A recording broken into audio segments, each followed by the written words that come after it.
ఒక్కోసారి మనల్ని మనం ఎక్కువగా అంచనా వేసుకుంటాం. మనకు తిరుగు లేదని అనుకుంటాం. అధికారంలో ఉంటే ఆ ఫీలింగ్ మరీ ఎక్కువగా ఉంటుంది. మనకే ఎక్కువ తెలుసని, పక్కనోడికి అసలు ఏమీ తెలియదని విర్రవీగుతుంటాం. ఉపద్రవం కళ్ళెదుటే ముంచుకు వస్తున్నా కళ్ళు బయర్లు కమ్మి ఏమీ కనిపించని పరిస్థితుల్లో ఉంటాం. తెలంగాణలో కాంగ్రెస్ పార్టీ కూడా ఇలాంటి దుస్థితిలోకి వెళ్లిపోయింది. ఫైనల్ గా ఇప్పుడు బీఆర్ఎస్ చేతిలో అడ్డంగా బుక్ అయిపోయి నానా తంటాలు పడుతోంది.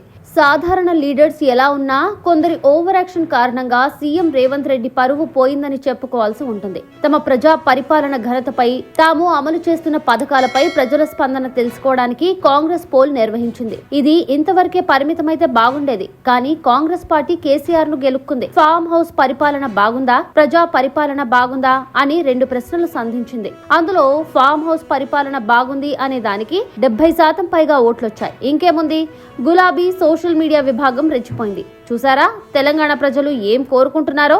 ఇప్పటికైనా సోయిలోకి వచ్చి మాట్లాడండి. తెలంగాణ ప్రజలు ఏ పరిపాలనకు జైకొట్టారో చూశారు కదా అన్నట్టుగా ప్రచారం మొదలుపెట్టింది. తనకున్న అన్ని సోషల్ మీడియా గ్రూపులలో కాంగ్రెస్ పార్టీపై ఎంతవరకు బురద చల్లాలో అంతవరకు చల్లేసింది. నిజానికి కాంగ్రెస్ పార్టీ పప్పులో కాదు, తప్పులో కాలేసిందని అనుకోవాలి. బీఆర్ఎస్ సోషల్ మీడియాను ఆ పార్టీ సరిగ్గా అంచనా వేయలేకపోయింది. తెలంగాణ ప్రజల్లో బీఆర్ఎస్ సోషల్ టీమ్ స్ట్రాంగ్ గా చొచ్చుకుపోయి చాన్నాళ్లైంది. సోషల్ మీడియా హ్యాండ్లర్స్ కూడా బీఆర్ఎస్ హార్డ్ కోర్ కార్యకర్తలే కావడం విశేషం.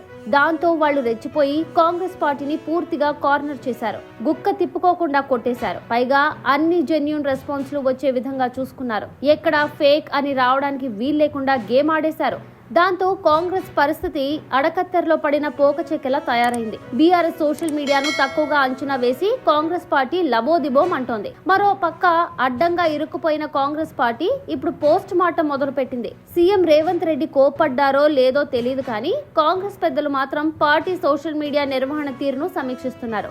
భారత రాష్ట్ర సమితికి 73.5%, కాంగ్రెస్ పార్టీకి 26.5% ఓట్లు ఎలా వచ్చాయని ప్రశ్నించుకుంటున్నారు. ముఖ్యమంత్రి మీడియా సెల్, సునీల్ కొనుగోలు టీం ఏం చేస్తున్నారో మదన పడుతున్నారు. ఇప్పుడు జరిగిన డ్యామేజ్ ను సరి చేసేందుకు తక్షణమే చేయాల్సిందేంటో ఆలోచిస్తున్నారు. అయినా ప్రయోజనం ఏముంది? జరగాల్సిన నష్టం జరిగిపోయింది కదా.